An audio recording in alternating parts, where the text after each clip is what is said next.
Hello বাঙালি, কেমন আছো? আশা করি সবাই ভালো আছো। ভালো তো থাকতেই হবে, কারণ তোমরা RS মোটো ব্লগের ফ্যামিলি মেম্বার। তো আমি এখন আছি গুড়াপ।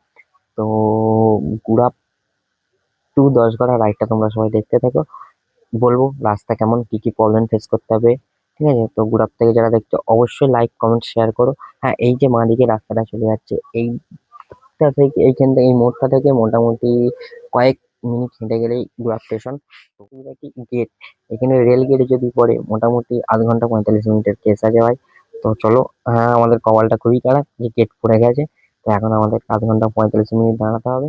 তো যাক, তোমরা দেখতে থাকো। হ্যাঁ, আর আমি পার্ট 1 পার্ট 2 করে রাইডটা ছাড়বো, তো তোমরা সাপোর্ট করো অবশ্যই। দেখতে থেকো। প্রায় 25 মিনিট, 25-26 মিনিট পর গেটটা খুললো। তো চলো, কারণ এখানে লেট হয়, মেল পাস করায়, অনেক দূর দূরান্তের মেল পাস করায় এখান দিয়ে, সেই জন্যে। তো চলো দেখতে থাকো।